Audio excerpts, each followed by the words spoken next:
everybody, it's Brian back with Inspiring How You See That. We're the channel that talks about all kinds of music and entertainment, and we interview some of your favorite artists. And today I have a very special guest. I have Daniel Oliver from Nothing More. And Daniel, thank you so much for spending this time with us. Yeah, what's up, Brian? How you doing? Absolutely, we're doing great.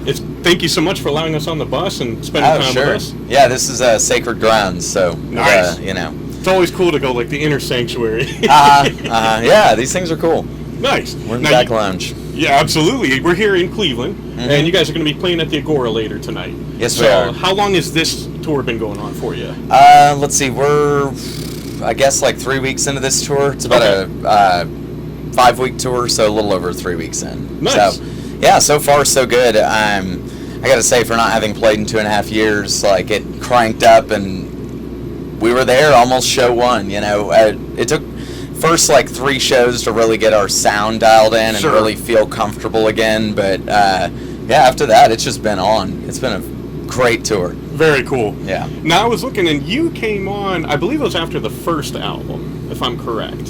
Yeah, I joined when I joined the band. Yes. That was back in 2005. Okay. And how was it kind of coming in and joining an established band and the new guy at first? Yeah, you know what? I'd rather join an established one than something totally from scratch. Sure.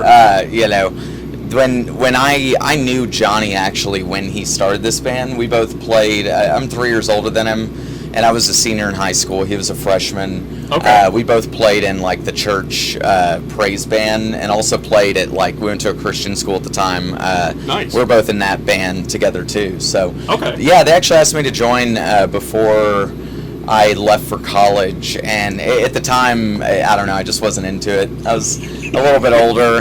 They were good though, they were no doubt phenomenal. And then a couple years later, I came back. I guess I was 21 at the time, and I went to one of their shows, and was just kind of blown away. And I knew that they were looking for a bass player, and I actually lived with Mark, the guitar player at the time. Okay. And I liked what they were writing, and joined up. Nice. So, yeah. So, I mean, you really weren't newcomer. You had familiarity with everybody. It was no big deal. So they were just like, oh, Dan's, it was, I was celebrated, so it felt really good. Nice. And I want to talk about some of the music that you guys, there's some of it is heavy hitting. I mean, from a standpoint of the subject matter. And I'm thinking of I'll Be Okay. And things like that are like, wow. I mean, they hit you hard. So what is your goal when reaching people with those type of songs? I mean, really, it's just to express what we've felt, I guess, you know. I think everyone feels deeply, and I don't know if it's our background, but we always try to, I guess, get ourselves through problems, and we like to kind of speak from, I don't know, not just the moment, but also kind of what's on the other side of it. Because, when you're facing any trial, you're probably not going to die. So there is hope. There is hope that you can have. We'll make it through. Yeah. So I think with everything, we try to kind of include both the negative side and then also, that hope that, chances are you will be okay at the end of it. So that's awesome. But yeah. I don't know. We take a lot of inspiration from bands. I'd say lyrically, the band Thrice is a big inspiration of ours. Music on its own is so powerful, and then combined with the right lyric or the right, set of lyrics, it can just, it's moving. It moves your soul. So absolutely. Yeah, it really gives you that opportunity to express yourself to the world as a whole. Yeah, totally. That's awesome. So, whenever one of us breaks up with a significant other or something bad happens, it's like, got another album. It's amazing how that happens. I'm just kidding, but I mean, really though, I think that is a big challenge that musicians face. It's just, as we get older, we all hope that our lives stabilize a little bit, and when that happens, everyone writes out of the turmoil, the tumultuous times. So I don't know, but yeah, we still got a lot of shit happening, so let's go. There will be more records. That's a good segue, because we were talking, you've got some new music that you all are working on and coming out soon. So let us know a little bit of what you can divulge so far. Yeah. Let's see, we got another full-length record to be released. We're thinking probably this fall. We haven't heard It's done. It's completed right now. We're just waiting for the final, say so from the label on a release date. But yeah, it's a big, thick 13-track record without transitions. It's, I think 12 or 13 songs. And this is probably the heaviest record by far that we've ever written. Okay. So, yeah. I don't know. The riffs just came together, and I think they're bigger and more badass than ever. Nice. So we're pumped about it.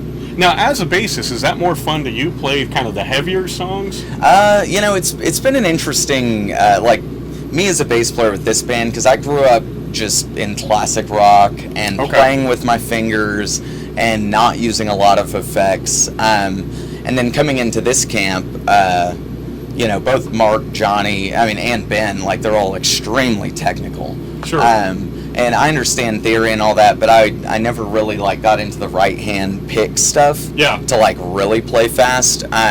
So this record was my first record to be comfortable with that style. Oh, okay. And and they, another I think facet of this band that's really cool is that there's only one guitar player. Yeah. So that allows me all this freedom to fill up where a second one would go. Nice. So so I went from always clean fingers to just a wall of effects sometimes.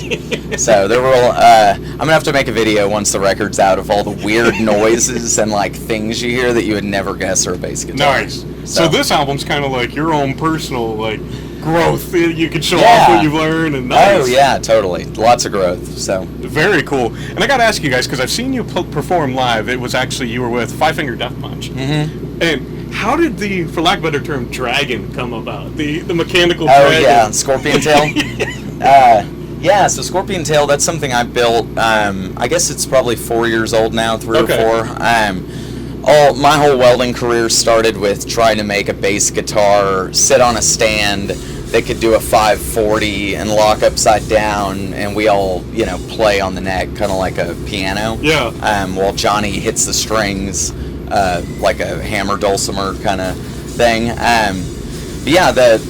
That was where I started. Step 2 was building Jonny a drum set at the front of the stage, since he is the band's original drummer. Yeah. I thought it'd be cool to let's have two drum sets, but not in the traditional sense. Yeah. I made that out of some old motorcycle chains that I had, and then from there, Jonny actually had the idea to live DJ the band, and so I set out to build what I would hope to be like a dubstep machine, if you will.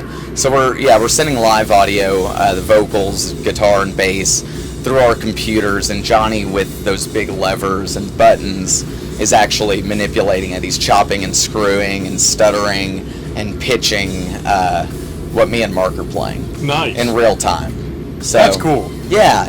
And then Jonny showed me the idea actually with this little MIDI controller that looked like a video game controller. Okay. That you could turn, and if you turned it made, it controlled different parameters, and it sounded incredible, but it looked really cheesy and stupid.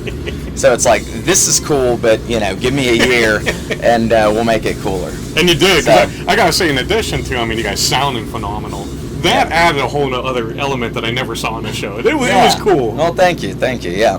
No, you hear people describe bands as having a lot of energy on stage. Yeah. And one thing, I think this adds a lot of energy because it's just physically a lot of weight going into the air. Yep. And it's just a whole other source of chaos, if you will. Very cool. Yeah. Now, are you planning on making any changes to it, or maybe adding another creation? Yeah. So we painted Scorpion Tail finally. It got its first paint job. Okay. Which was exciting. Really though, the thing I've been working on the last 2.5 years is this very large.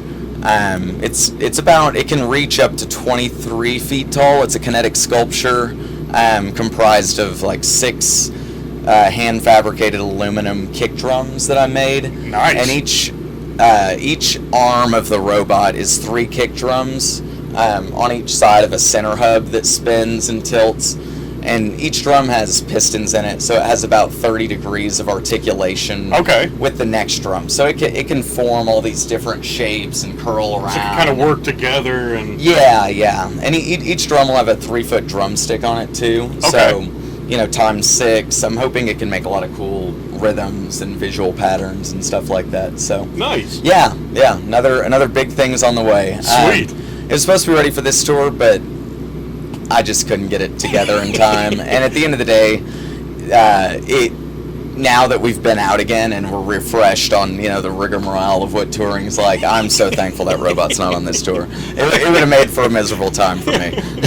But it's really a headlining only kind of thing. But yeah, it's there, and I'll finish it when I get home, and it'll be ready for the headliner. So Nice. So he's a true Renaissance man. I do guess, all kinds of stuff. yeah. I got a lot. I'm itchy. You know, it's learn to weld. So how does it feel being back? You had mentioned it's like 2.5 years since you guys were touring. Is it different now than it was, say, pre-pandemic? I don't know, like audience-wise, just like the general vibe. Feel and vibe, yeah. Honestly, everything feels a little bit crazier in the crowd. People feel less reserved, which is cool. They want more. Yeah. No, I mean, I think just there's just kind of an unspoken vibe that, you know, if you're sick, let's just really be responsible. Sure. Which is cool. Yeah. You know, we should have been doing that all along. Yeah. With anything, but other than that, you know, I think everything's back. Nice. And that's such a good feeling. Absolutely. Everyone was afraid to be around other people. Yeah. And like that's what it takes to have and it's such cool a weird concerts. feeling. Like you want to be around other people. You want to experience that joy and without hesitation, without you know, something in the back of your head making you distrust them.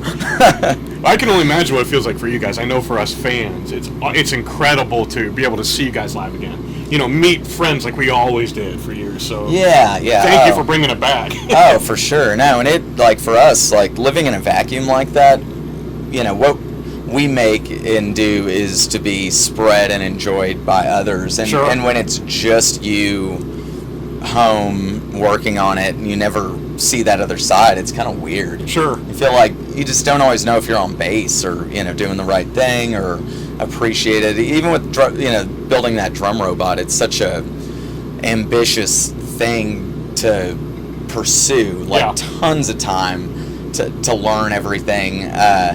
And it's like, I haven't been to a concert in 2.5 years. Is this what people want to see? Is this a good idea? Just a lot of self-doubt. It sucked, but I think I'm okay, though. Yeah, Nice. It's great to be back. Awesome. And Daniel, again, thank you so much for spending this time with us. We appreciate it. Oh, yeah, Where man. can fans follow you guys online at? Hell yeah. Oh, anywhere online, really. Instagram, Nothing More Music, Twitter, Facebook. Probably on MySpace still, if it's still a thing. I don't know. Yeah, We'll make it leave us a work someday. Google review. And we'll put all the links down below so it's easy to find everything. Yeah. And again, is there anything you'd like to say to fans before we end this? Just, man, thanks everybody for sticking with us through this long period. We have an album coming out in a few months here. I don't think you'll be disappointed. Just, again, thanks for the patience. Rock and roll is coming back, and Nothing More is here to stay and to live it with you guys. So hopefully we'll see you at a show soon. Absolutely, and thank you again. Yeah. And as always, thank you guys for spending this time with us. We love you all. God bless, and rock on. Rock on.